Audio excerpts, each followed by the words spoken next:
là nó đo tròn tỷ buôn ấy bằng phố tròn tỷ buôn và nàyยังmơ màu kháng cái bông mà tết phiệp là kháng cái bông và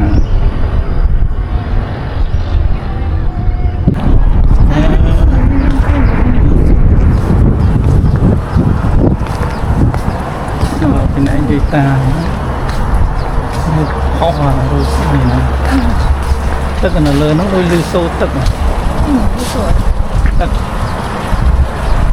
tức phải cho cái đặt tức mọi người nào phẳng lắm tức phải cho miền ấy lá tạm đúng không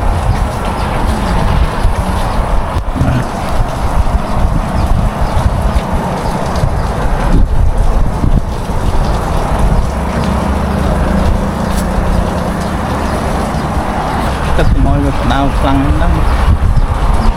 tức phải cho miền ấy lá tạm đúng không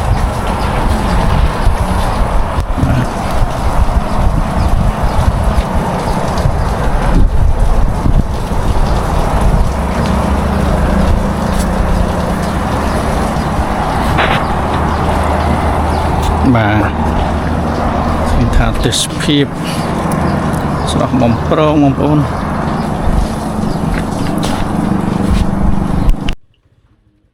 bà group chấm điệp su mong ônประยมទាំងអស់ជាទីគោរពរាប់អានបាទថ្ងៃនេះចេញដំណើរកំសាន្តទៅកាន់ស្រុកស្នួលខេត្តក្រចេះបាទគោលបំណងរបស់យើងថ្ងៃនេះគឺចង់ទៅលេងរមណីយដ្ឋានស្ពានតេបាទចាំមើលទៅដល់ស្នួលសិនថាចាំយើងត្រូវធ្វើដំណើរទៅលេងនៅឯណាទៀតបាទ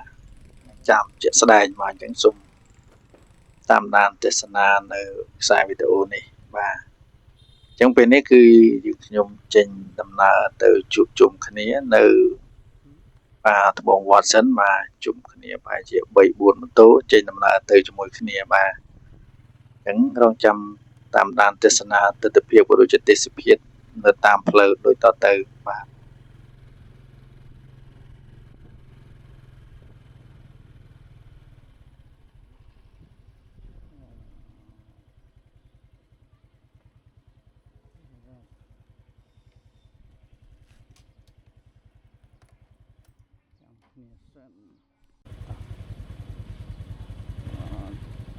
បាទឥឡូវគឺ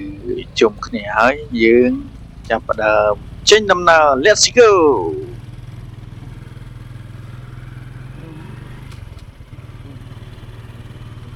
បាទអញ្ចឹងពេលទៅចេញដំណើរនេះគឺក្រុមជិះម៉ូតូមានម៉ូតូតែ4ម៉ូតូទេបងប្អូនបាទចេញដំណើរទៅបាទអញ្ចឹងមកដល់ផ្លូវជាតិលេខ7ហើយយើងរងចាំមើលចរាចរណ៍ស្ងាត់បន្តិចចាំយើងអត់ស្ដាំដៃបាទអញ្ចឹងចេញដំណើរទៅហើយបងប្អូនទស្សនា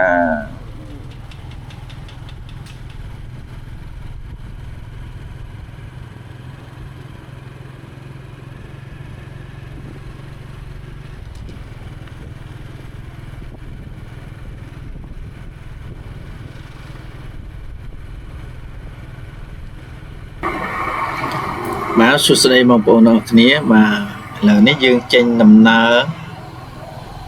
ពីផ្ទះមកដល់ភូមិសិនទឹកហើយបងប្អូនបាទអញ្ចឹងសូមបងប្អូនទេសនានៅទស្សនភាពក៏ដូចជាទេសភាពនៅតាមដងផ្លូវជាតិលេខ7បាទចាប់ពីទីរួមស្រុកមេមត់ឆ្ពោះទៅកាន់ស្រុកស្នួលខេត្តក្រចេះបាទអញ្ចឹងសូមបងប្អូនទេសនានៅទស្សនភាពក៏ដូចជាទេសភាពបាទនៅតាមដងផ្លូវនេះបាទថ្ងៃនេះគឺអាកាសធាតុអំណោយផលល្អណាស់គឺមេឃត្រជាក់បាទមេឃស្រទុំត្រជាក់ល្អពេលរសៀលនេះបាទម៉ោងប្រហែលជា1ជាងហើយបងប្អូនបាទអញ្ចឹងឃើញថាអត់មានបើកពលឺថ្ងៃអីខ្លាំងទេបាទស្រទុំបាទនិយាយថាមីស្រទុំណាបងប្អូនបាទចំពេលរដូវត្រជាក់ផងបាទស្មានថាប្រហែលជាខ្ទង់23 24អង្សាបងប្អូនបាទអញ្ចឹងគឺ ងាយស្រួលក្នុងការធ្វើដំណើរតាមម៉ូតូបាទគឺมันក្តៅស្អុះស្អាប់មិនបែកញើសទេបងប្អូនបាទឥឡូវនេះយើងឡើងមកដល់ទួលភ្នំត្រង់ចំណុចភូមិចំត្រៀកហើយបាទជាប់នឹងក្រុមហ៊ុនចំការកស៊ូមុតបាទអញ្ចឹងភូមិកន្លែងនេះគេហៅថាភូមិចំត្រៀកឃុំត្រមូងស្រុកមេមត់បាទនៅជាប់នឹងរបងក្រុមហ៊ុនចំការកស៊ូមេមត់នេះឯង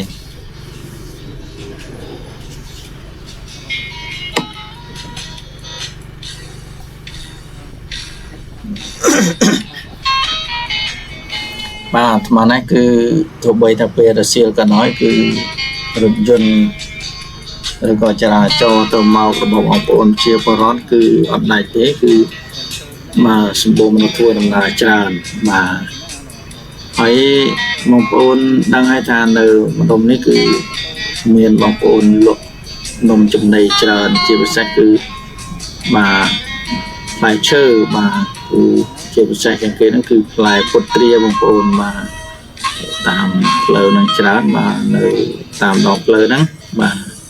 ហើយកន្លែងនេះគឺផ្សារថ្មីឬផ្សារទុរេនបានតិចទៀតនឹងដល់រដូវទុរេនហើយបងប្អូនតែឥឡូវអត់ទាន់ដល់ទេបងប្អូនបាទទុរេនទៅផ្កាទេបាទខ្លះទៅក្តាប់ទេបងប្អូនបាទអញ្ចឹងទៅថាច្រឡំទិញទៅថាទុរេនខ្មែរអត់ទេបងប្អូនបាទទៅផ្កាទៅក្តាប់ទេបងប្អូនបាទទុរេនមួយមុតនោះបាទឥឡូវយើងចេញដំណើរពីឃុំត្មងនេះទៅទៀតហើយបងប្អូនបាទកាត់តាមផ្លូវជាតិលេខ7យ៉ាងនេះ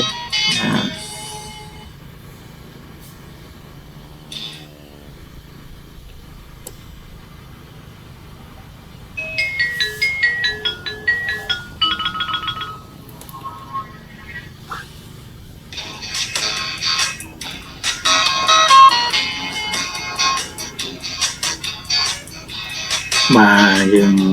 ហួសឆ្កែអត់ដែរបងប្អូនបាទហួសឆ្កែអត់បន្តិចហ្នឹងបាទ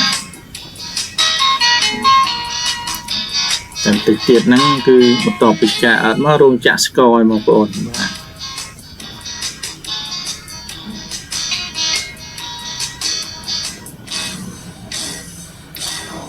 ក្នុងការធ្វើដំណើរនេះគឺយើងខ្ញុំធ្វើដំណើរយឺតដែរទេបងប្អូនគឺมันលឿនមិនប្រញាប់ទៅណាទេដោយសារចាំគ្នាបងប្អូនបាទបងប្អូនខ្លះក៏យ៉ាងជិះលឿនបងប្អូនខ្លះក៏ជិះយឺតបាទអញ្ចឹងគឺធ្វើដំណើរសន្សឹមទេមិនប្រញាប់ទេពីព្រោះចម្ងាយផ្លូវពីស្រុកមេមត់ទៅស្រុកស្នួលហ្នឹងបាទចម្ងាយប្រហែលជាខ្ទង់50គីឡូទេបងប្អូនបាទប្រហែលជា48គីឡូម៉ែត្រទៅប៉ុណ្្នឹងទេបាទយើងថា50គីឡូចុះបាទនិយាយជាមួយតែម្ដងបាទអញ្ចឹងមិនឆ្ងាយទេយើងអាចចំណាយពេលវេលាជិះតែ1ម៉ោងទេគឺដល់ហើយហ្នឹងយើងជិះធម្មតាបាទគឺតែ1ម៉ោងដល់បបោបាទមិនចាំបាច់ប្រញាប់ទៅណាទេបាទតែបើសិនយើងជិះលឿនជាងនេះគឺអាចចំណាយពេលតិចជាងបាទតិចជាង1ម៉ោងហើយតាមផ្លូវហ្នឹងក៏មិនសូវមកមានញឹកអីច្រើនដូចនៅកន្លែងផ្សេងដែរបងប្អូនបាទពីព្រោះតាមផ្លូវនេះគឺពុំសូវមានភូមិជាប់ហោហែនោះទេបាទភូមិដុំទេបាទហើយកន្លែងខ្លះគឺចំការកស៊ូវងល្វើយ៉ាងទៅបាទដោយសារមួយខាងជាចំការកស៊ូរបស់ក្រុមហ៊ុនមួយខាងទៀតជាចំការកស៊ូរបស់ឯកជនបាទរបស់ប្រជាពលរដ្ឋបាទអញ្ចឹងបានជាឃើញថាមួយខាងមានចំការកស៊ូជាប់រហូតមួយខាងទៀតមានដំណាំផ្សេងក៏មានចំការកស៊ូក៏មានបងប្អូនបាទគឺរបស់ក្រុមហ៊ុនផ្សេងនិងរបស់ឯកជនផ្សេងទៀតបាទអញ្ចឹងការធ្វើដំណើររបស់យើងនេះគឺអារម្មណ៍ជិះម៉ូតូគឺស្រស់ស្រាយណាស់បងប្អូនមក refresh អារម្មណ៍តែម្ដងបាទបងប្អូនថាមិនបានទៅណាដើរទៅណាមកណាឬក៏ទៅកំសាន្តកន្លែងរមណីយដ្ឋាននេះជិះតែម៉ូតូហើយព្រោះមានតែម៉ូតូវាអត់មានឡានបងប្អូនកុំឆ្ងល់បាទហើយម្យ៉ាងទៀតគ្រួសារខ្ញុំជាពិសេសប្រពន្ធខ្ញុំក៏ ជីឡានអត់កើតទេបងប្អូនបាទឲ្យតែជីនឹងរោទិវលមុខអួតទេបងប្អូនបាទយើងនិយាយចំទៅពាក្យខ្មែរយើងហៅថាពុលឡានបាទជីឡានអត់កើតទេអញ្ចឹងគាត់បានតែជិះម៉ូតូទេហើយជិះឆ្ងាយពេកក៏អត់បានដែរបាទចឹងទៅ100គីឡូមួយថ្ងៃអីបានបាទបើលើសពីហ្នឹងគឺពិបាកដែរបាទមកដល់កន្លែងនេះគឺឃើញថាទេសភាពគឺបាទរឹងស្រឡះបន្តិចបងប្អូនផុតពីភូមិហើយបាទមានតែចំការកស៊ូបាទនិងចំការដំណាំប៉ុណ្ណោះបងប្អូនបាទហើយមានផ្ទះមួយដែរបងប្អូននៅតាមហ្នឹងគាត់ថាផ្ទះគាត់នៅដាច់ស្រយាលបាទពីភូមិអីអញ្ចឹងណាបងប្អូនបាទតែអាចតាំងទីលំនៅទៅតាមនឹងចន្លោះមួយដែរបងប្អូនបាទវាមិនជាប់អីហូរហែទេគាត់ណាកន្លែងខ្លះជាដីរបស់ក្រុមហ៊ុនអញ្ចឹងទៅបងប្អូនបាទជាលំនៅឋានរបស់កម្មករអីចឹងទៅបាទហើយនៅម្ដុំនេះក៏មានភូមិខ្លះដែរបងប្អូនបាទមានផ្ទះអ្នកស្រុកនៅមួយដែរទេបាទមកដល់ហ្នឹងដូចជាដាច់ហើយបងប្អូនបាទដឹងដាច់ពីភូមិហើយអត់មានផ្ទះទេសុទ្ធតែចំការកស៊ូហើយបងប្អូនបាទដល់កន្លែងផ្លូវបត់ផ្លូវកោងបងប្អូនបាទការកស៊ូខាងឆ្វេងក៏កស៊ូខាងស្ដាំក៏កស៊ូដែរបងប្អូនបាទគាត់ថាខែនេះបាទគឺខែ1ហើយខែមករា2026ហើយដូច្នេះទស្សនភាពក៏ដូចជាទេសភាពពណ៌បៃតងនោះគឺអត់សូវមានប្រមាណទេបងប្អូនដោយសាររដូវស្លឹកឈើជ្រុះហើយបងប្អូនបាទអញ្ចឹងស្លឹកកស៊ូចាប់ផ្ដើមទុំជ្រុះបណ្ដាហើយបងប្អូនបាទ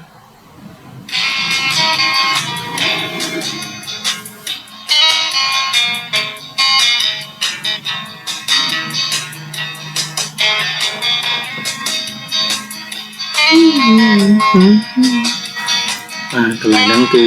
ចំការកស៊ូបាទក្រុមហ៊ុនការកស៊ូក្រុមហ៊ុននៅមុតបាទទាំងខាងឆ្វេងទាំងខាងស្ដាំគឺសត្វតាចំការកស៊ូក្រុមហ៊ុនទាំងអស់បាទកស៊ូរាប់ហិកតាបងប្អូនបាទរាប់អស់ហើយបាទកន្លែងបានហ្នឹងដឹងថាកាប់ឲ្យដាំឲ្យកាប់ប្រមាណដងនេះបងប្អូនដូចជាតាមខ្ញុំចាំដូចជាកាប់កស៊ូចាស់តែមកកស៊ូចំនួនបារាំងចោលឥឡូវដាក់ដាំបានរហូតដល់បានជាទៀតហើយបងប្អូនបាទឥឡូវមកដល់ផ្លូវបែកប៉ុស្តិ៍ទិសហើយបងប្អូនមកផ្លូវបែកផ្លូវកស៊ូមួយនៅខាងស្ដាំដៃហ្នឹងគឺចាក់ទៅដល់បាទឃុំជួមឯណោះបាទនៅព្រំប្រទល់កម្ពុជាវៀតណាមនោះបាទនៅ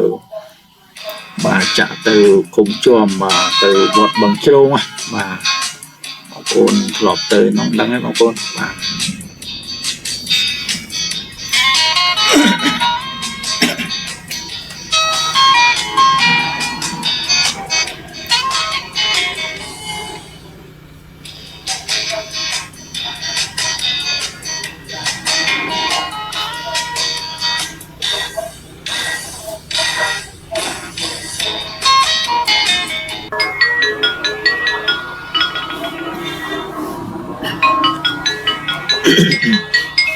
បញ្ជាក់ដែរស្មានដែរបងប្អូនបាទ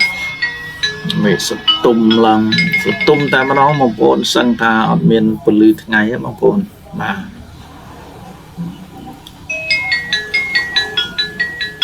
ជិះមិនលឿនទេបាទជាក់លំម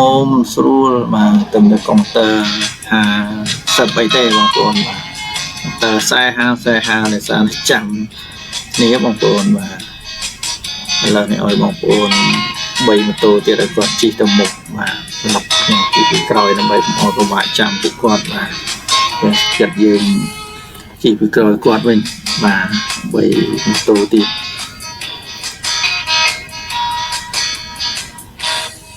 បាទមកដល់ខ្ជាយមកសាលាបឋមសិក្សាខ្ជាយបាទ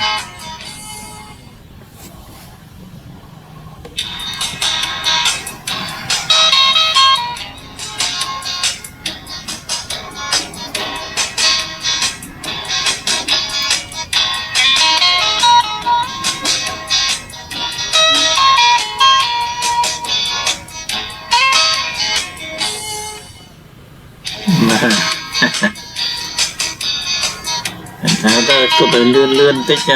เลื่อนvào mồm mà nóiเลื่อนnày mà để xài dương kiaเลื่อนđể xài dương này chạmเนี่ยหลายบางคนมาcủa conปีเนี่ยเตี้ยนมาเงินโกนไม่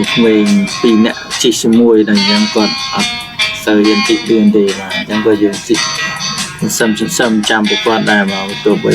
จีตะม้วนคนใต้ก็ยัง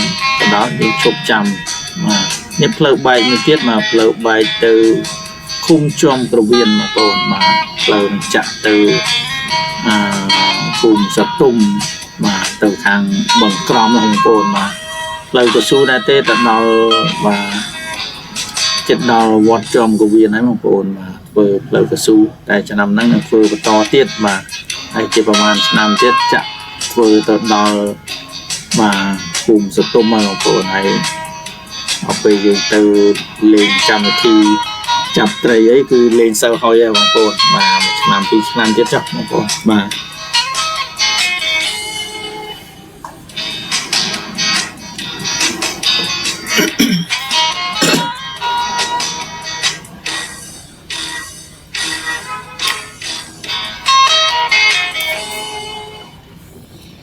mà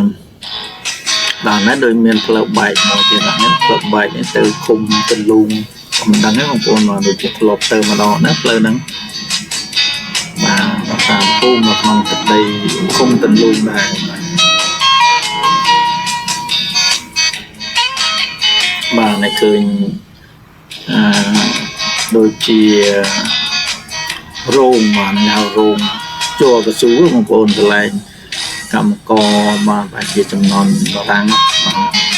chẳng từ làm chùa thì crom hay chặt từ cho từ lúa mà thì lớn nằm bay và bằng hồ chùa stand lán một cồn mà cái này cho cái su thì muốn cười chân mà trơn cái lá nhau xa khơi là để cái hào đắng tôm mà cái này xong đặt mà chặt cho tức cho làn mà dừng lại từ lư tới hay làn cho crom hay chặt cho tức nó trồ tại mà đo mà lớn những đo sla hay một ồn mà phải bị cuốn đo sẽ có phiệp sla mà hay bọt sla mà cùng sla phòng sự xa sla và dành đó phun sla hay một ồn và chấm ngay vì sla từ mà màu mình mất nó phải chỉ chuyện đọc của lỗ bằng cồn và ngày của xong lại ta và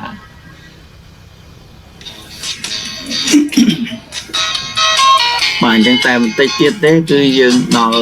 cùng cái đồ lấy bằng cồn và cùng nó cùng chùm luôn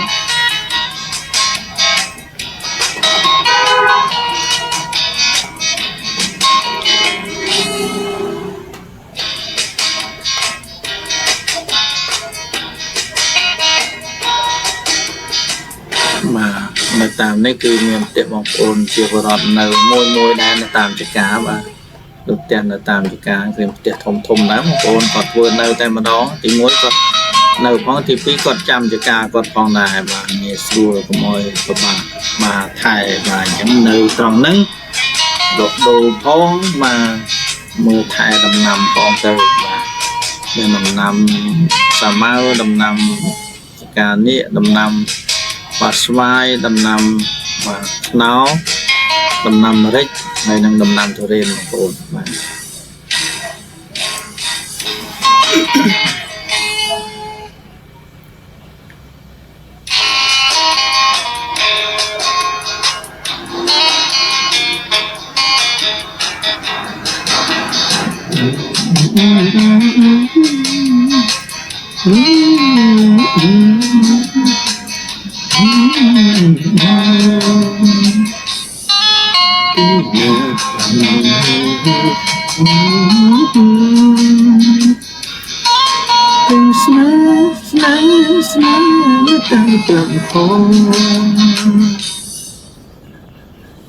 mà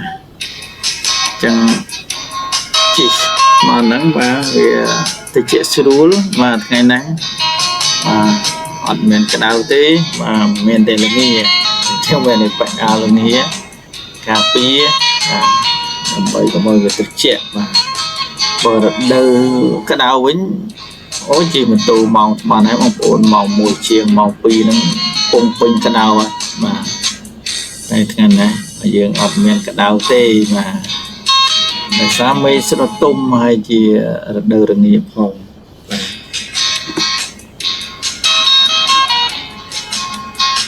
ជីវិតអ្នកជិះម៉ូតូគឺមានតែប៉ុណ្្នឹងឯងបងប្អូនបាទ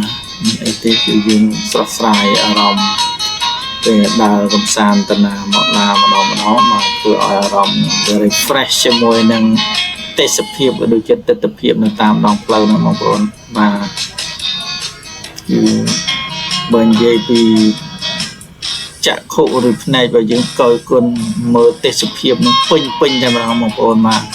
សូម្បីតែកាមេរ៉ាក៏វាចាប់យករូបភាពមកពេញបឹបទាំងអស់បាទអញ្ចឹងដូចជាផ្នែកយើងចឹងដែរផ្នែកយើងទាំងពីរគឺមើលទៅឃើញទេសភាពទាំងសងខាងនឹងពេញតែម្ដងបាទសម្រាប់អ្នកបើកម៉ូតូវិញយើងមើលផ្លូវផងមើលបាទប្រុងប្រយ័ត្នផងហើយមើលទេសភាពផងបាទហើយអ្នកខាងក្រោយគឺអាចមើលទេសភាពបាទបានកយគុណបាទហើយចំណាំដឹងថាដល់កន្លែងណាបាទនៅកន្លែងណាអីហើយបាទងាយស្រួលចំណាំបាទពីព្រោះបានឃើញទេសភាពឬក៏ទស្សនវិជ្ជានឹងជាក់ស្ដែងពេញផ្នែកបាទពេលខ្លះយើងជិះឡានបើជិះខាងមុខគឺឃើញទេសភាពប៉ុន្តែក៏មិនឃើញពេញលេញទេបាទវាមិនដូចឆ្លាស់នៅលើម៉ូតូទេបើសិនជាយើងជិះខាងក្រោយទៀតហ្នឹងគឺកាន់តែលេងឃើញអត់ពេញផ្នែកឃើញតែមកប្រឡងខាងមុខបន្តិចទេបាទហើយបើយើងពុលឡានទៀតចប់បដោយបងប្អូនបាទឥឡូវមកដល់ភូមិផ្ដុលហើយបងប្អូនបាទផ្ទះប្រជាពលរដ្ឋហូហែបាទកាលពីមុនអត់សូវមានផ្ទះនៅតាមផ្លូវជាតិលេខ7នេះប្រហែលទេឥឡូវគឺសម្បូរផ្ទះណាបងប្អូនបាទទាំងសុខទេសកាន់តែរីកចម្រើនមនុស្សម្នាក៏កាន់តែកើនឡើងដែរបាទអញ្ចឹងគឺត្រូវការលំនៅឋានហើយបាទអញ្ចឹងបានជាមានប្រជាពលរដ្ឋនៅតាមដងផ្លូវនេះច្រើនពង្រីកអាជីវកម្មពង្រីកការងារបានកាន់តែច្រើន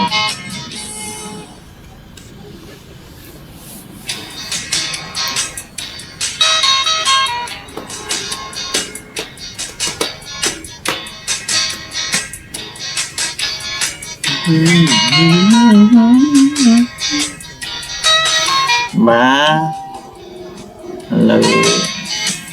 តល់ណាស់ហើយបងប្អូនមកចង់រកទិញអីបន្តិចដូចស្ទាក់ស្ទើរចង់ឈប់រកចុះទិញអី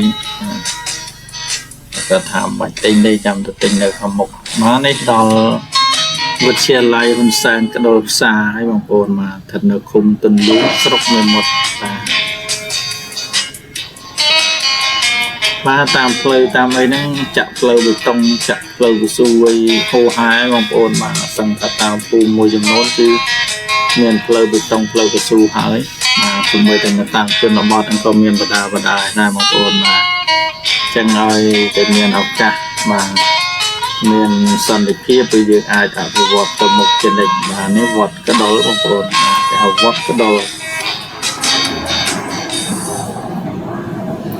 បាទយើងធ្វើដំណើរតែបន្តិចទៀតគឺយើងទៅដល់កន្លែងផ្លូវបំផៃគេចង់ទិញឲ្យលោកសិនបងប្អូនជិះទៀតណាទៀតនៅក្រោយ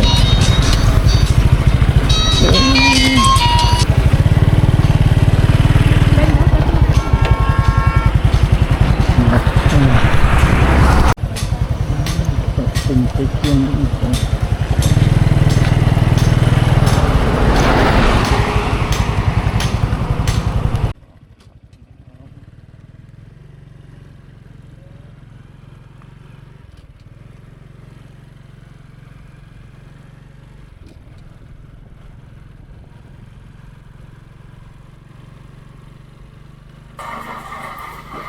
បាទក្រោយពីបានទិញជាជាឬក៏ទិញរបស់ឯញ៉ាំហើយ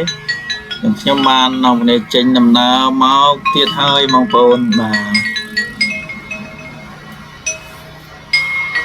nhưngតែបន្តិចទៀតគឺដល់កន្លែងផ្លូវបំបែកជា3គឺផ្លូវបត់ចូលភូមិកោះថ្មបាទផ្លូវទៅ X16 បងប្អូនជំរឿដល់កន្លែងហ្នឹងមើលថតរូបមកប៉ុកពីប៉ុកទុកជាអនុស្សាវរីយ៍ជូនបងប្អូនមើលផងនិងទុកអនុស្សាវរីយ៍ផងបាទ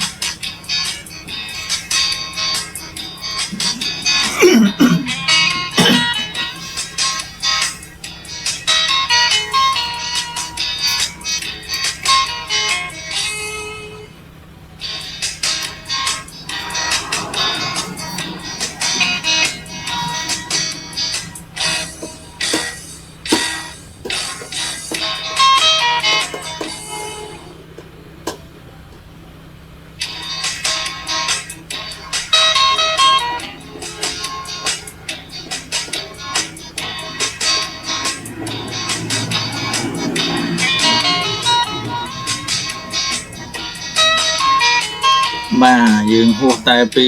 ក្តោទៅពីវត្តក្តោមកបន្តិចបែរជា1គីឡូឯហ្នឹងគឺដល់ផ្លូវបំបែកចូលកោះថ្មហើយបងប្អូនបាទយើងចង់ទៅលេង X16 គឺយើងបត់ខាងស្ដាំដៃទៅផ្លូវកោះថ្មនេះបាទទៅ X16 ទៅបាទចម្ងាយតែជាង10គីឡូទេបាទត្រង់ប្រហែលជា11គីឡូប៉ុណ្ណឹងទេបងប្អូនបាទមិនជាឆ្ងាយទេហើយផ្លូវកៅស៊ូរហូតដល់ព្រំប្រទល់កម្ពុជាវៀតណាមតែម្ដងបងប្អូនបាទអត់មានប្របាកក្នុងការធ្វើដំណើរអីទេបាទឥឡូវយើងមកដល់ផ្លូវបែកជា3ផ្លូវបាត់ចូលកោះថ្មហើយបាទ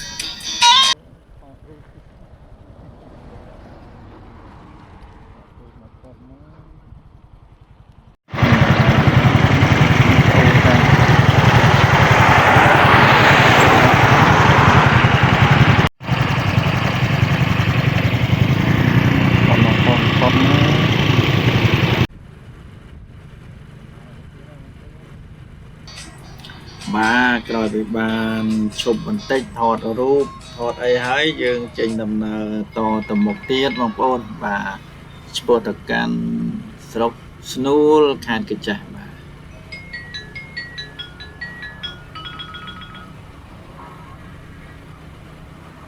បាទឥឡូវឲ្យបងប្អូនគយគន់មើលទេសភាព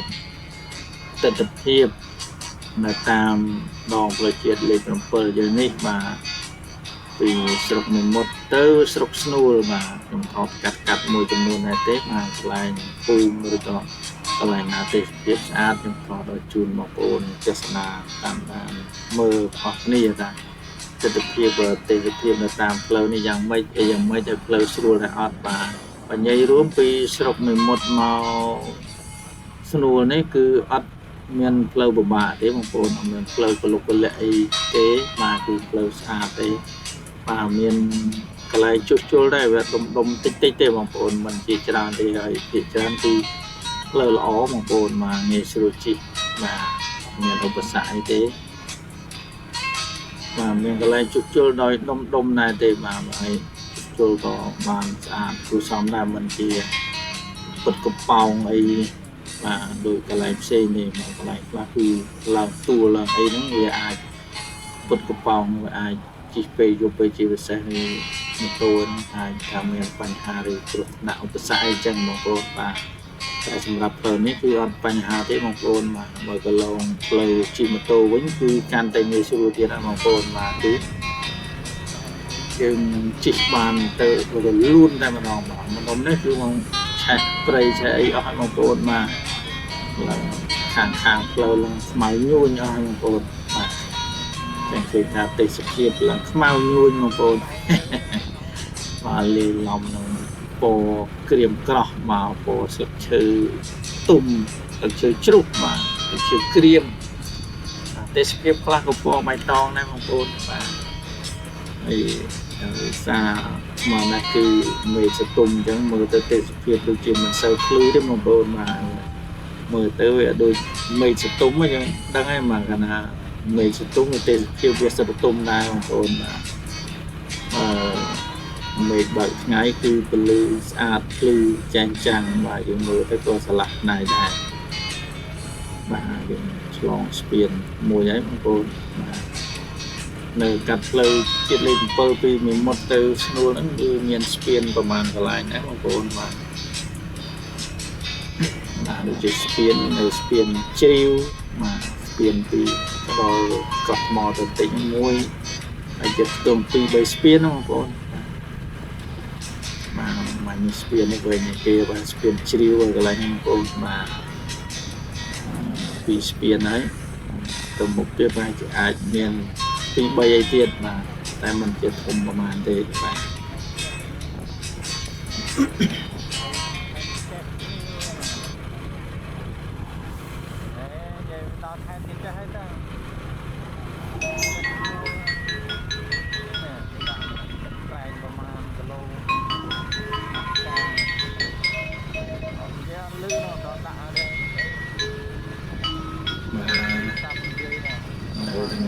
ដល់ណាហើយទេបងប្អូនបាទដឹងថាដល់ណាហើយទេបាទតែដឹងថាចន្លោះពីកដុលមកស្រុកស្នួលបងប្អូនបាទអាចថាចន្លោះ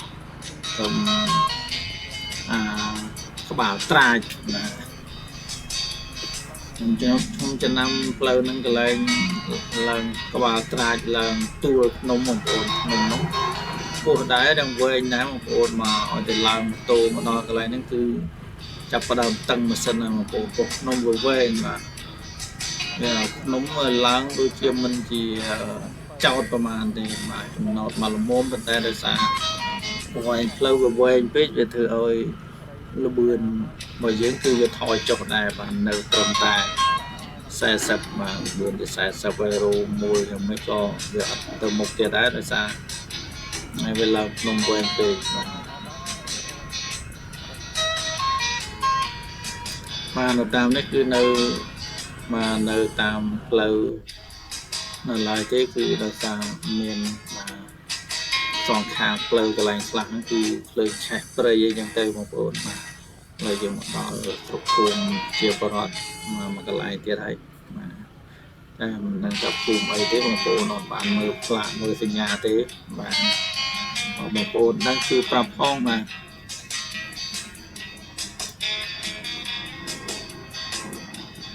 បាទនៅម្ដុំនេះមិនដឹងពីភូមិអីដែរទេបងប្អូនបាទបានមើល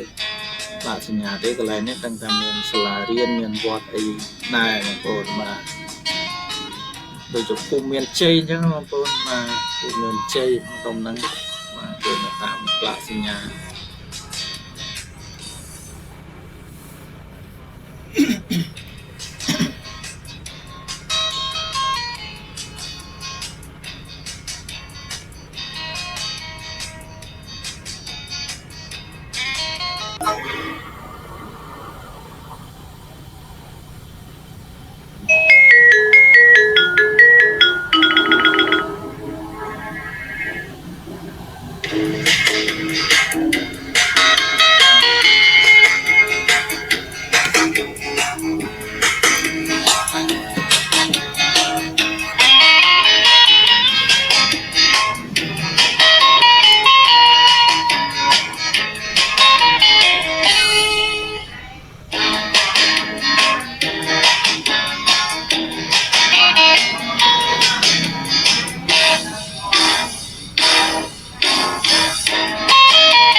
បាទនៅតាមដងផ្លូវនេះខ្ញុំថតច្រើនដែរបងប្អូនបាទអញ្ចឹងវីដេអូនេះប្រហែលជានឹងវែងបន្តិចហើយបងប្អូនបាទអញ្ចឹង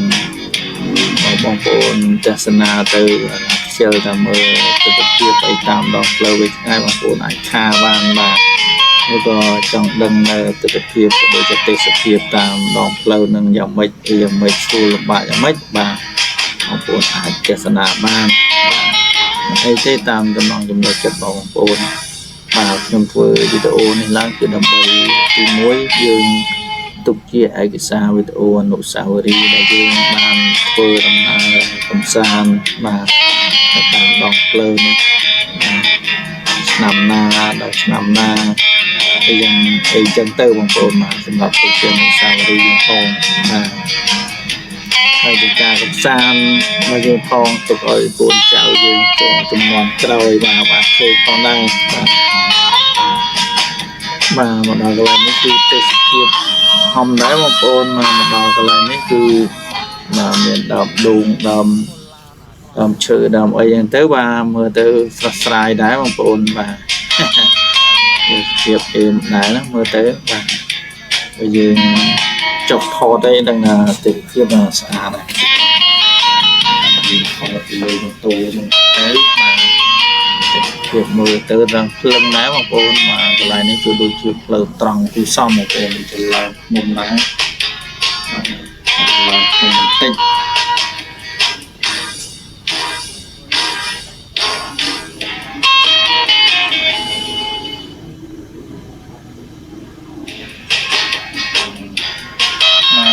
បណ្ដុំដើមគឺទី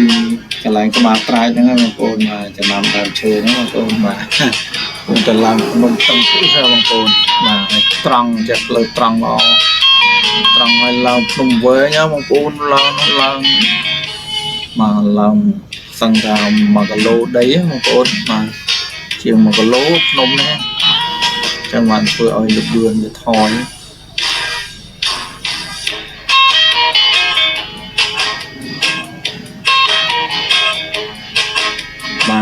ក៏យើងឡើងមកដល់ដីស្មើវិញហើយគឺយើងស្រួលវិញហើយបងប្អូនបាទហើយនឹងចុះភ្នំទៅវិញម្ដងតិចម្ដងបាទ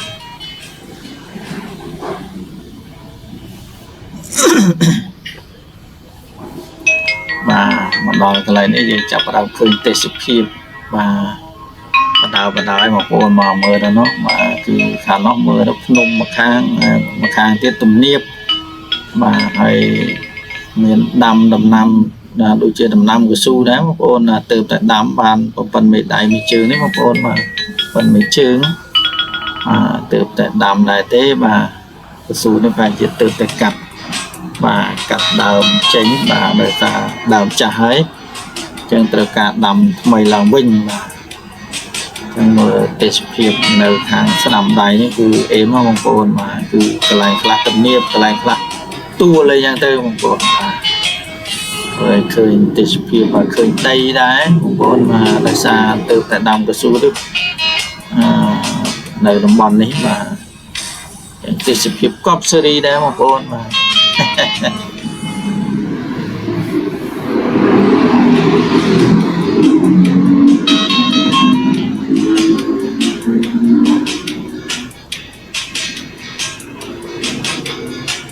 បាទនិយាយខ្ញុំគាត់ជាផងគាត់អោបចកេះឡើងជាប់បាទកុំឲ្យខ្យល់ប៉ើងបាទគឺដំណើរតាណាមកណាពីនិយាយតាហ្នឹងហើយបងប្អូនបាទដំណើរចិត្តទេមិនได้ឆ្ងាយត្រឹមគេចេះត្រឹមអីកម្ពីអីហ្នឹងដើរបានបាទក្នុងថ្ងៃ100គីឡូ100គីឡូជាងអីជិះបានបាទត្រឹម150គីឡូទេបាទយើងត្រង់ចង់ដើរកំសាន្តបានឆ្ងាយបាត់អីតដេកផ្លូវបងប្អូនបាទយប់អីទៅមកយប់2យប់ហ្នឹងទៅបាទសប្បាយបាទចំណាយពេលវេលាលេងខ្លះដោយសារគាត់ជិះឡានពុលអញ្ចឹងជិះម៉ូតូអញ្ចឹងទៅបងប្អូនបាទដល់ត្រកភ្នូលហើយបងប្អូនដល់ត្រកភ្នូលហើយណា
ជាលេង7ណា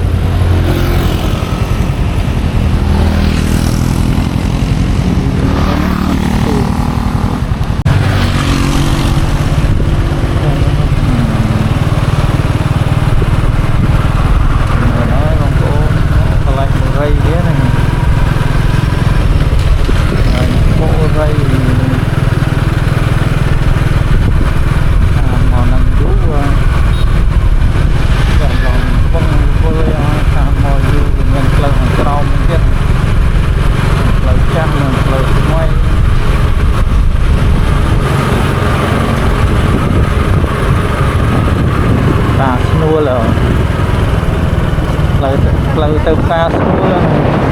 ផ្សារស្នួលហ្នឹងហើយផ្លូវជាតិលេខ7ណាអានេះផ្សារគេហ្នឹងណាទៅផ្សារហ្នឹងពេលឡាននៅក្នុងហ្នឹងផ្សារលេងនេះផ្សារតាមផ្លូវហ្នឹងឥឡូវកើតនៅតាមផ្លូវហ្នឹងអស់ហើយ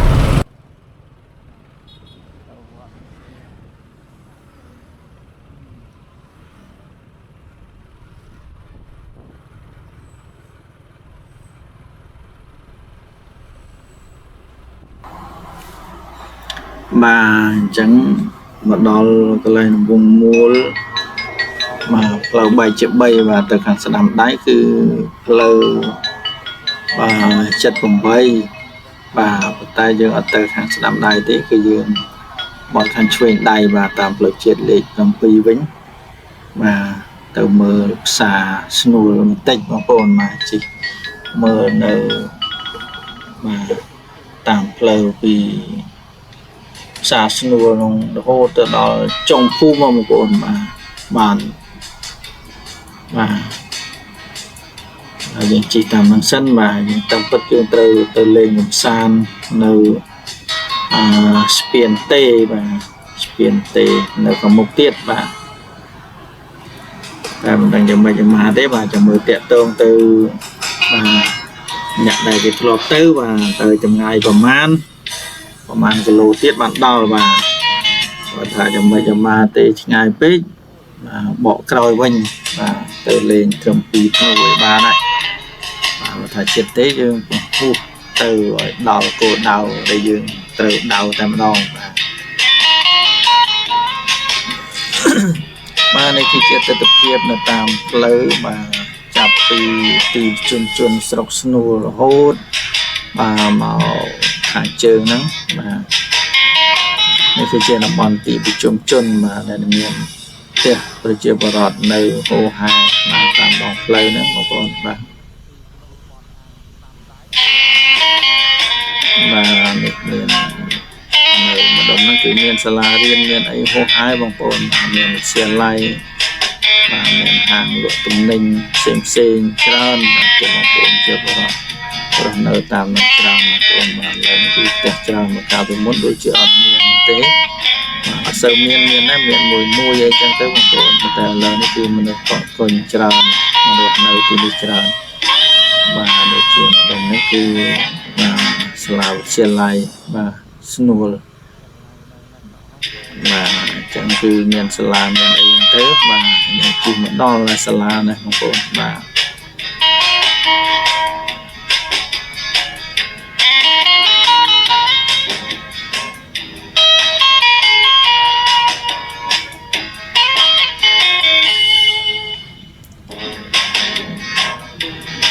នៅមានផ្ទះហូហែអត់ដាច់បងប្អូនបាទផ្ទះច្រើនដែរបាទមានការ៉ាសាំងមានអីវារីចម្រើនមកគេណាបងប្អូនបាទខានមកតែប្រហែលឆ្នាំចុងក្រោយនេះបាទឃើញថាការរីចម្រើនបងប្អូនជាបរិវត្តចេះតែអភិវឌ្ឍដំណើរទៅមុខឥតឈប់ឈរឯងបងប្អូនបាទទាំងឱកាសឲ្យតែមានសន្តិភាពគឺមានឱកាសកសាងបាទជីវភាពគ្រួសារមានឱកាសកសាងប្រទេសជាតិដែលកាន់តែរីកចម្រើនបាទ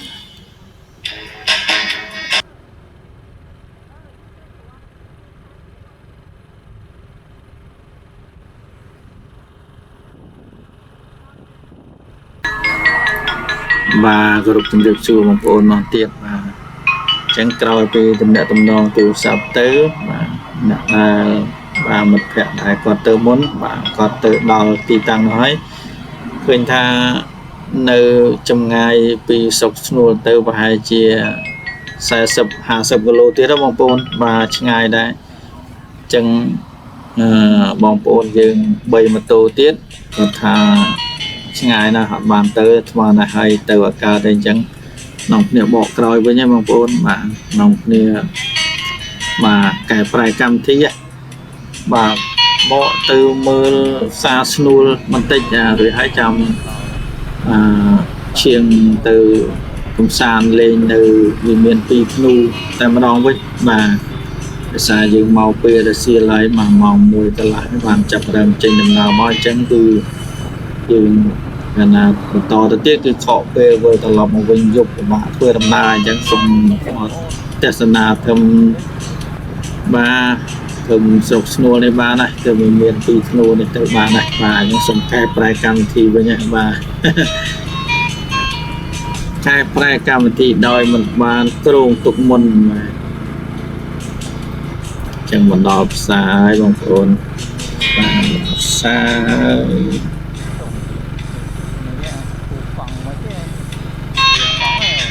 លេម៉ូតូសង្ស័យធ្លេម៉ូតូទៀតហ្នឹងម៉ូតូរត់ជាយហ្នឹង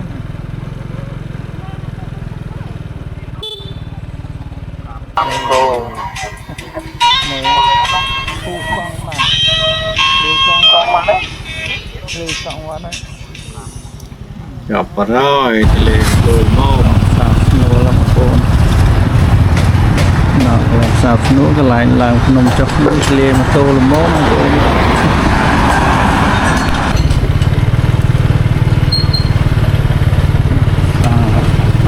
ធំណាស់មុនតូចយ៉ាងណាធំ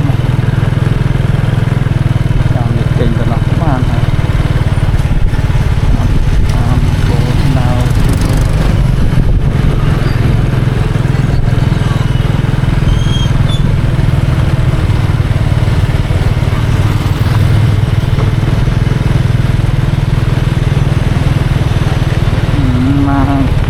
ដុកទេតែនឹងតាផ្សារ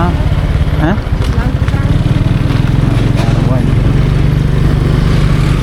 ដុកផ្សារតែនឹងតា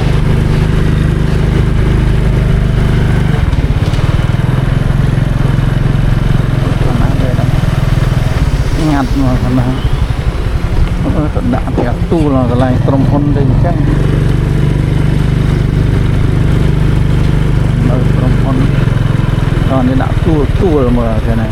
អាហ្នឹងផ្លូវក្រុមហ៊ុនមករំលោភចាក់ទួលអត់ដាក់ location ហ៎ហើយឲ្យវាដាក់ location មកមើលចង់ដឹងបើតែគាត់នៅថាឆ្ងាយ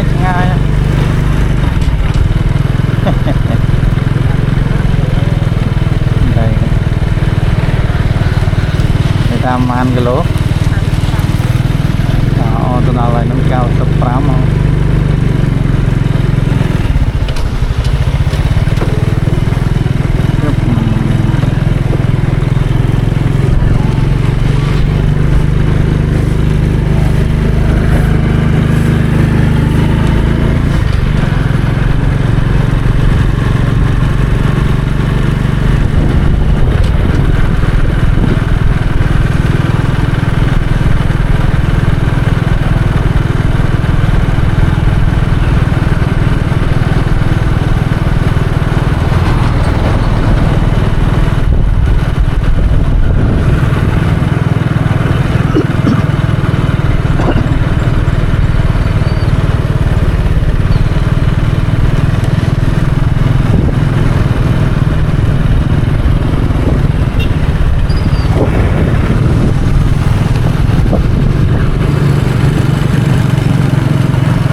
បាទអញ្ចឹងក្រោយពីយើងបាន ដល់ទស្សនាមួយជុំមកផ្សារស្នួលមកយើងបត់មកផ្លូវទៅវាមានពីធ្នូហ្នឹងបងប្អូនបាទទៅកំសាន្តនៅពីធ្នូនោះលេងបាទថតរូបថតវីដេអូដើម្បីទុកជាអនុស្សាវរីយ៍បាទទោះបីថាមិនដល់គោលដៅដែលយើងបានដៅទុកក៏ដោយគឺយើងបានកែប្រែកម្មវិធីកំសាន្តមកបង្វែរមកវាមានពីធ្នូវិញបងប្អូនបាទចឹងកន្លែងនេះក៏ស្រស់ស្រាយដែរបងប្អូនបាទធ្លាប់មកម្ដងហើយដែរបងប្អូនបាទមកពីលើកមុនមកតែប្រហែលជាមួយឆ្នាំជាងហ្នឹងបងប្អូនបាទឥឡូវយើងមកម្ដងទៀតដើម្បីសានលេខថតរូបហើយវាមកលើកមុនអត់ដែលអត់បានថតរូបអីច្រើនទេបងប្អូនបាទដោយសារមកលើកនេះហើយកាលនោះប្រហែលជាម៉ោង6ហើយបានមកដល់ប្រលប់លមមនេះយើងអត់បានថតរូបអីច្រើនទេប៉ុន្តែសារនេះបានមកពីថ្ងៃគឺយើងបានថតរូបលេងឲ្យបានច្រើនបាទចឹងតាមផ្លូវជាតិលេខ78បងប្អូនបាទហើយយើងមកពីនិមិត្តឬក៏ភ្នំពេញអីកាត់ផ្លូវជាតិលេខ7ហើយបត់ស្ដាំដៃបាទត្រង់ផ្លូវបំបែកជា3បាទស្ដាំដៃទៅលេខ78បាទមើលទៅឆ្វេងដៃបាទគឺទៅជើងគឺផ្លូវជាតិលេខ7បងប្អូនបាទ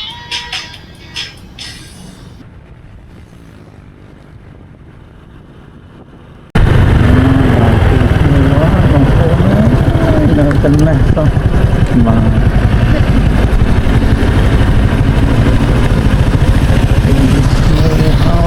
จบต้องให้คนมา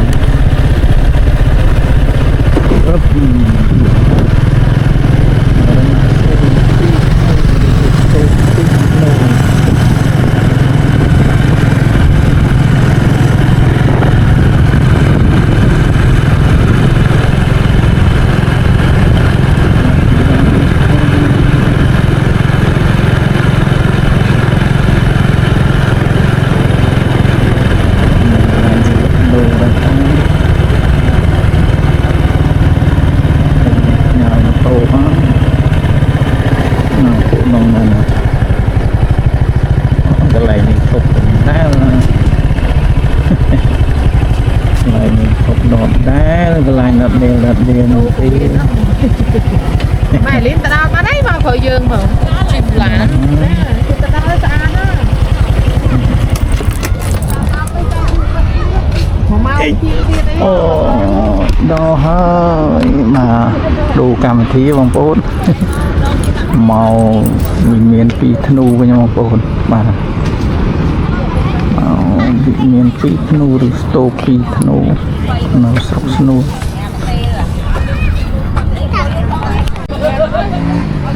សួស្តីបងប្អូនណាចិត្តទីមេត្រីបាទពេលនេះមកដល់វិមានពីធ្នូហើយបងប្អូនបាទយើងអត់បានទៅនៅកំសាន្តនៅស្ពានទេបាទនោះទេបាទគោលបំណងយើងក៏មុនដាក់គោលដៅថាទៅស្ពានទេបាទនៅស្នួលដែរហួសស្នួលប្រហែលជា50គីឡូទៀតបងប្អូនបាទអញ្ចឹងធ្លាយម៉ូតូនៅផ្សារស្នួលដូរ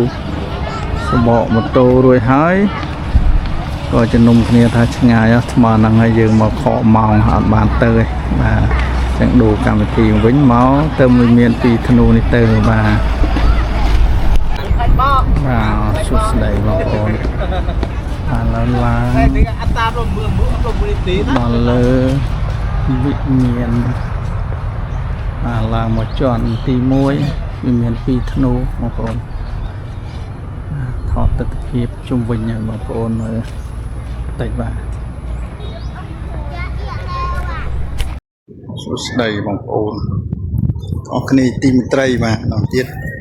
ឡើងមកដល់វាមានពីធ្នូហើយបងប្អូនបាទ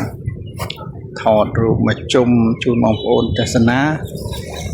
បាទញ៉ាំអីនោះញ៉ាំអីបន្តិចសិនរួចហើយចាំដើរទៅទៀតបាទជុំគ្នា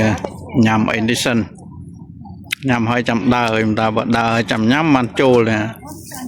ញ៉ាំហើយដើរមិនតឹងពោះតែខ្លាំងថាតើញ៉ាំមានកម្លាំងបានដើរកើត វិមានពីរធ្នូបងប្អូន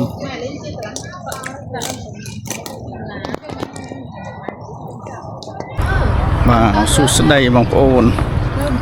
បាទឥឡូវនេះគឺយើងឡើងមកមើលនៅវិមានពីរធ្នូបងប្អូនបាទឡើងមកដល់ជាន់ទី2ហើយបងប្អូនបាទជាន់ទី2បានដាក់ដងមកបងប្អូនហើយបាទកាន់ដៃផ្ទាល់ជាន់ទី2បាទចាំងពលឺចាំងថ្ងៃតិចៗបងប្អូនបាទ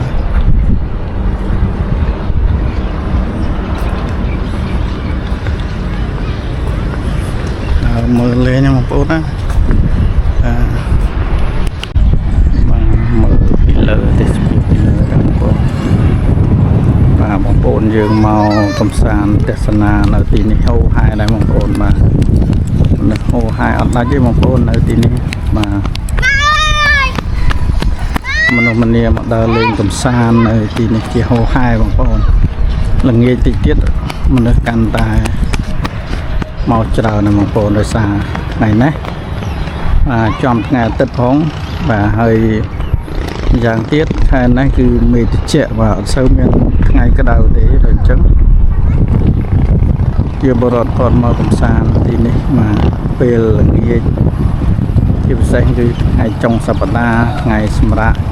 ការងារហ្នឹងគឺគាត់មកដល់លេងកំសាន្តហើយបងប្អូនបាទ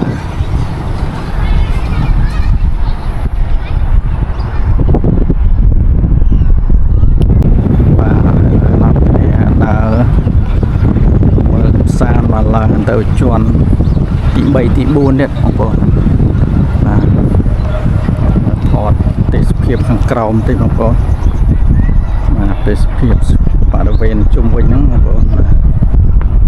ស្មៅពណ៌បៃតងបាទពណ៌បៃតងខ្ចីបាញ់ទឹករាល់ពេលដែរបងប្អូនយើងដើរមកហូហែអូណោមានតែស្អាតទៀតហើយ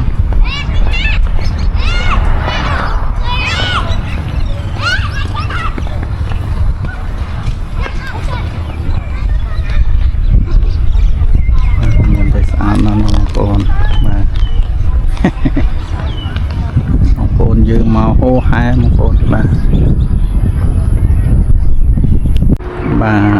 ឡើងមកដល់ជាន់ទីម៉ាណាមួយទី1ទី2ទី3បងប្អូនជាន់ទី3ដល់ជាន់ទី3ហើយបាទនៅជាន់ទី4 5ជាន់ហ្នឹង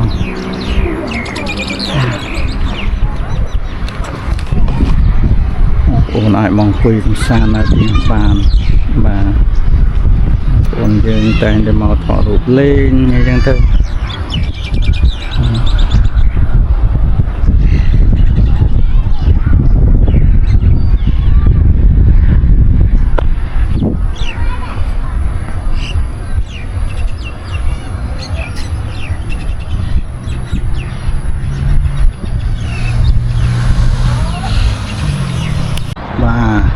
ឥឡូវមកដល់ជាន់ទី4ហើយបងប្អូនជាន់ទី4បាទនេះយើងមើលមកខាងត្បូងបាទមើលទេសភាពទស្សនវិជ្ជានៅខាងត្បូងបាទ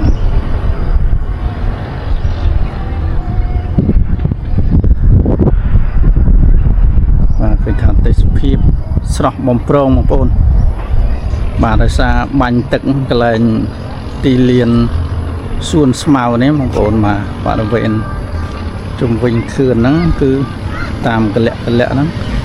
គឺដាំស្មៅមានប្រព័ន្ធបាញ់ទឹកបាទអត់បាញ់ទឹកទេស្មៅងាប់អស់ហើយបងប្អូនបាទមើលទេសភាពកណ្ដោះគឺក្រៀមកញ្ញង់បាទដោយសារបាទដូចលឿនហ្នឹងឃើញទេ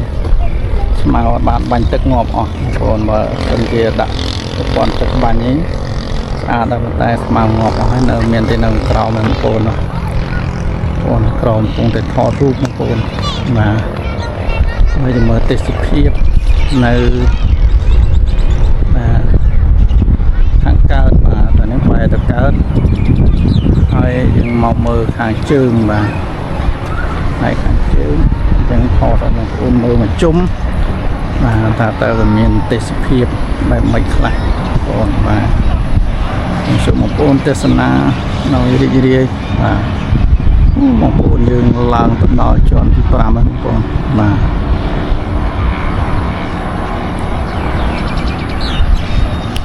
ឥឡូវយើងមើលយើងឡើងទៅជាន់ទី5បងប្អូនបាទ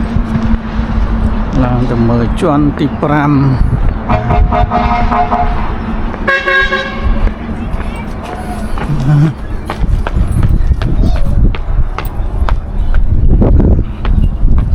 ដល់ជាន់ទី5ហើយ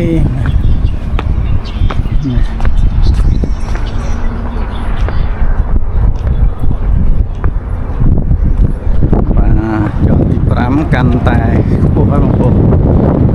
មើលទៅក្រោមសន្លឹមបងប្អូន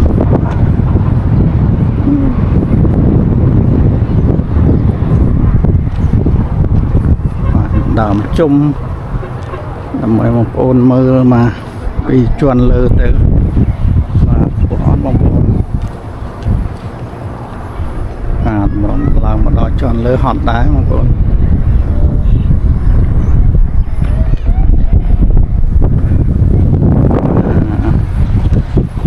ទៅមើលខាងនោះម្ដង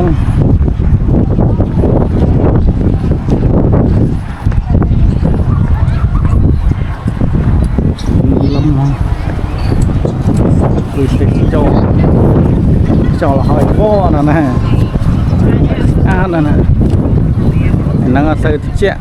បើតិចអីប៉ុណ្ណឹងរួញល្ងាចតិចមើលល្ងាចតិចនេះរូបតាមជញ្ជាំងមកបញ្ញារណសេសាមគ្គីអង្គវត្តមេត្តភូមិកម្ពុជាមកពីភ្នូ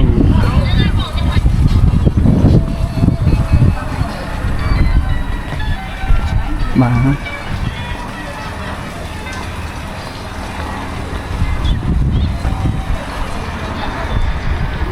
យើងមកមើលខាងលិចវិញបងប្អូនណានេះច្រកចូលខាងលិច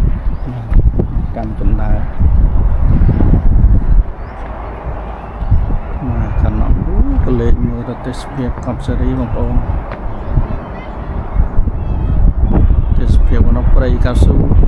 ទេសភាពកប់សេរី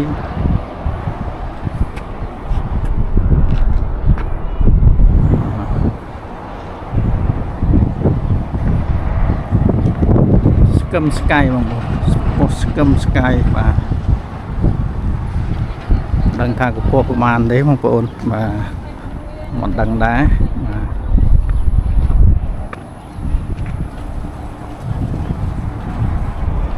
បាទរណសេសាមគ្គីអភិវឌ្ឍមាតុភូមិកម្ពុជាបាទកណ្ដាប់រណសេរសជាតិកម្ពុជាដែលក្រោយមកបានដូរដល់រណសេសាមគ្គីអភិវឌ្ឍមាតុភូមិកម្ពុជាបាទនេះផ្លូវខាងជើងបងប្អូនច្រកចុះខាងជើងបាទ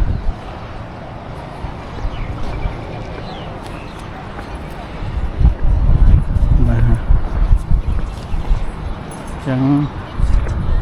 បងប្អូនមកហូហែមកកំសាន្តចាំមកតូចមកសិនញ៉ាំចុះទៅវិញមកហើយបាទទៅមកហើយ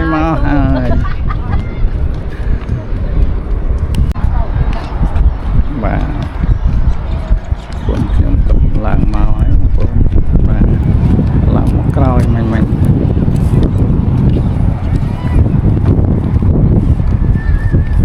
ខ្យល់លហើយបងប្អូននៅលើនឹងខ្យល់លហើយត្រជាក់ណាបងប្អូនបាទប៉ុន្តែស្មានណាគឺមិនតិចប្រហែលទេបងប្អូនបាទដោយសារម៉ោងទៅតែ4ជាងនេះបងប្អូនបាទចឹងនៅពលឹងថ្ងៃនៅឡើយបាទហើយម្យ៉ាងថ្ងៃនេះដូចជាអត់សូវតិចប្រហែលទេដូចពីថ្ងៃមុនគឺតិចខ្លាំងបាទ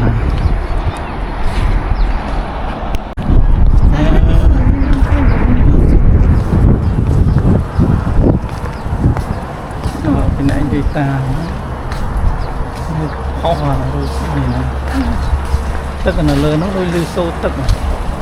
สวย tức phải cho cái đất tức mọi người nào phẳng đâm tức phải cho miền ấy lá tạm đúng không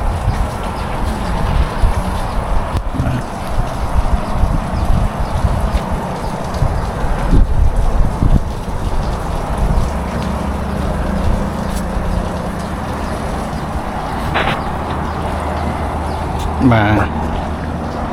thà tết phim sắp mong pro mong ôn màสุดสนัยบางปอนมาแล้วนี่คือเยื่อจอกตะกรอมเป็นเฮ้ยมาจอกตะกรอมเป็นเฮ้ย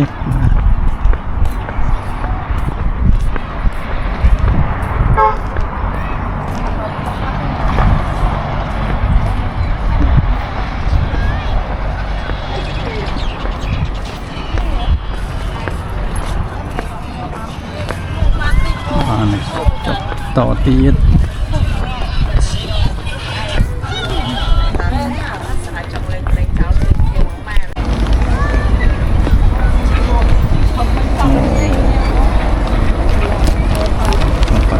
โชว์เนี่ยบางคนให้ได้ชอบมาดอกกระอมไปเนี่ยบางคนมาไอ้เจ้าน้องเนี่ยว่าแต่ไปเนี่ยบางคนมาในdepan nang deh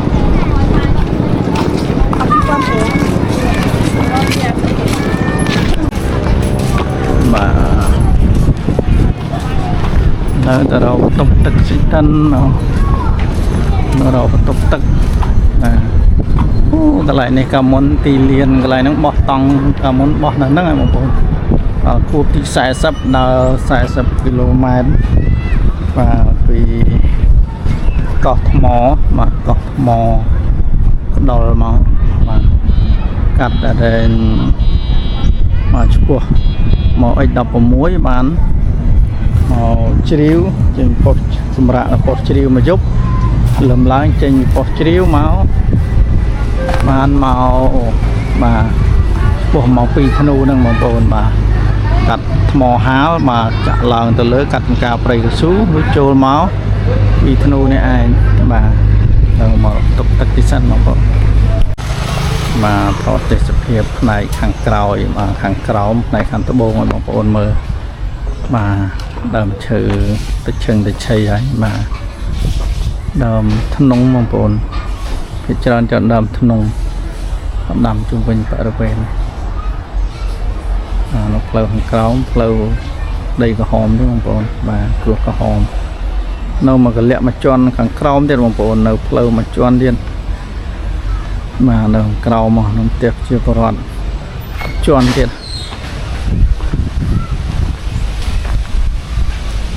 và chỉnh lần này tôi với này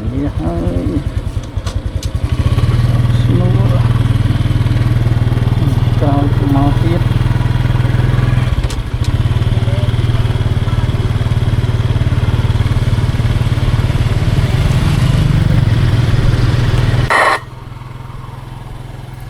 mà rồi bị bàn thọt ru thọt video ấy hơi mà chúng được lìa bóng phôn chứ bài bài ơi mà lìa hơi sọc snu mà chẳng miền phía tập lọc màu chụp nó tiếp mà chẳng cứ anh sao đi miền tây phần đăng tế và trên năm nào với tôi quên hơi let's go chẳng số mong muốn tạm đàn tết na để thực hiện tết sắp hiệp về tận lọc bảo vệ và tam ca cu và số mong cân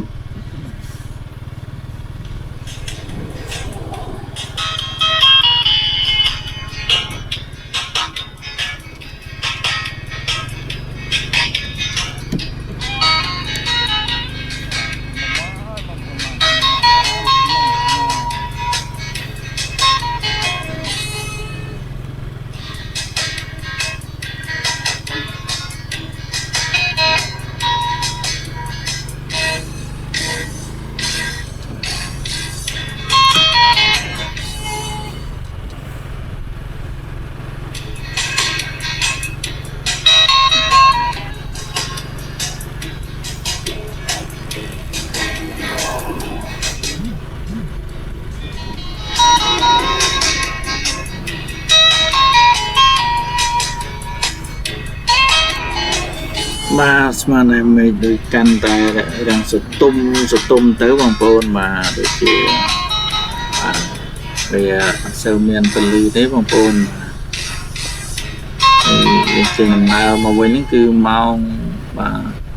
ទ5ហើយបងប្អូនម៉ោង5ហើយអញ្ចឹងចេញដំណើរមកវិញចាយូរម៉ោង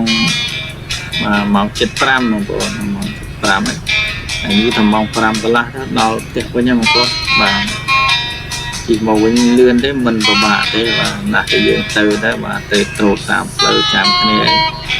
ចឹងមកវិញគឺអត់មានពិបាកទេបាទកុំឲ្យម៉ូតូប្រហែលទៀតគាត់ជិះទៅមុនទៅបាទហើយ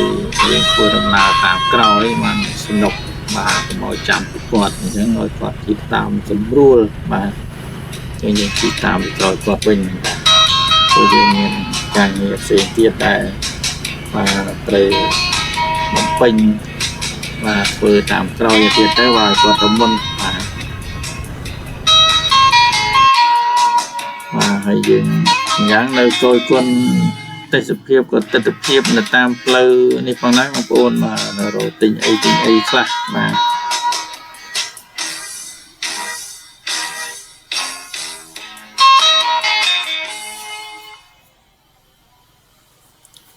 មេឃស្មើណាស់គឺពលឺចង់អស់ហើយបងប្អូនម៉ោង7:05ហើយអញ្ចឹងខែនេះគឺមេឃសតុំតាំងពីថ្ងៃហ្នឹងមករំតែដល់ល្ងាចម៉ោង5ទៀតហ្នឹងពលឺកាន់តែតិចទៀតបងប្អូនបាទចឹងមេឃកាន់តែតិចទៅដែរបងប្អូនបាទជិតដល់ផ្លូវវងមូលបត់ទៅមុតជើងវិញហើយបងប្អូនបាទ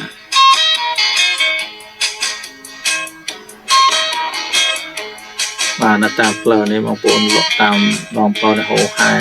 បាទមាន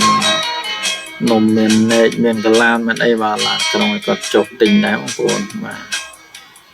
ឡានក្រុងនេះដូចមកពីឡាវបងប្អូនបាទកម្ពុជាឡាវបាទឥឡូវយើងរកចុះទិញអីតែគាត់ថាមិនបាច់ទិញទេបាទដប់ទិញហើយបាទឥឡូវនេះយើងធ្វើដំណើរទៅតែម្ដងបងប្អូនបាទ Let's go ទៅផ្ទះវិញហើយបងប្អូនបាទចាំជួបគ្នានៅផ្ទះនោះតែម្ដងបាទ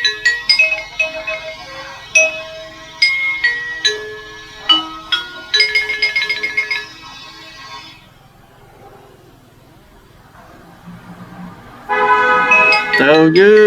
ង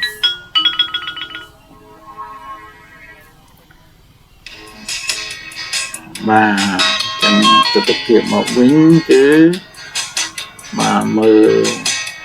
ថ្ងៃអត់ឃើញទេបងប្អូនអត់មានថ្ងៃទេអត់មានថ្ងៃលិចឲ្យមើលទេបងប្អូនបាទថ្ងៃនេះគឺអត់មានថ្ងៃតែម្ដងមករដងម៉ោងមកដល់ម៉ោង5ហើយហ្នឹងគឺយើងមើលថ្ងៃលិចឃើញហើយបន្ថែមថ្ងៃនេះអត់មានទេបាទអត់មានថ្ងៃលិចឲ្យបងប្អូនមានទេមានពលឺដែរប៉ុន្តែពុំមើលឃើញថ្ងៃទេបាទ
បាទចឹងទស្សនវិជ្ជាមកវិញគឺបាទមើលថ្ងៃអត់ឃើញទេបងប្អូនអត់មានថ្ងៃទេអត់មានថ្ងៃលេខឲ្យមើលទេបងប្អូនបាទថ្ងៃនេះគឺអត់មានថ្ងៃតែម្ដងបាទរដងម៉ោងស្មើដល់ម៉ោង5ហើយហ្នឹងគឺយើងមើលថ្ងៃលេខឃើញហើយបន្ថែមថ្ងៃនេះអត់មានទេបាទអត់មានថ្ងៃលេខទេបងប្អូនមានទេមានពលឺដែរប៉ុន្តែពុំមើលឃើញថ្ងៃទេបាទ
Mây ba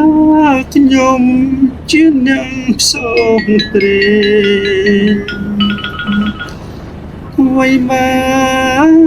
nhom chiến nhang sông tre Máu pi srok mùi chỗ mực đôi srok mùi sông tre Nắng anh bên vây tê miếng trăng phụ sla cái nơi tì nà thà mình scroll kê sray na kê sna sna sna mê ta nhung phong quay ba nhung chi nếp sông pre chỉ đậm clear be clear nhưng tôi bằng phone mà còn hỏi ngặt បងប្អូនពេកបាទមកធ្វើដំណើរនេះវាសោះក៏ក្រោះពេកបងប្អូនបាទចេះអត់ច្បាស់ចេះចប់ទេបងប្អូនហើយបាទតែមកឃ្លាអញ្ចឹងទេបងប្អូនបាទ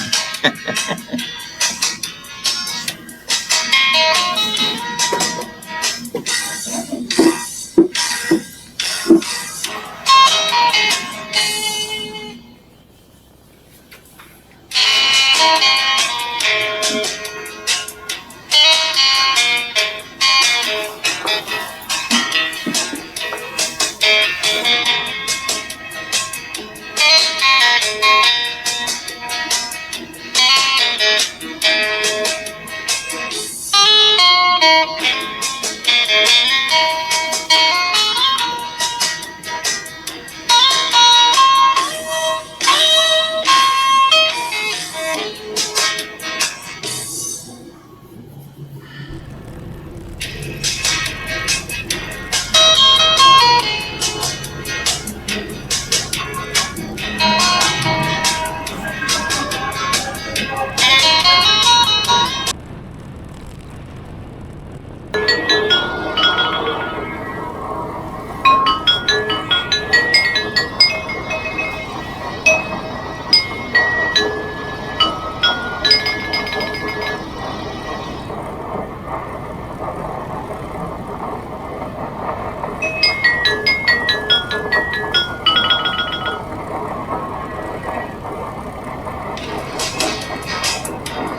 បាទអញ្ចឹងគឺវីដេអូនេះគឺមានតែប៉ុណ្្នឹងទេក៏សូមថ្លែងអំណរគុណដល់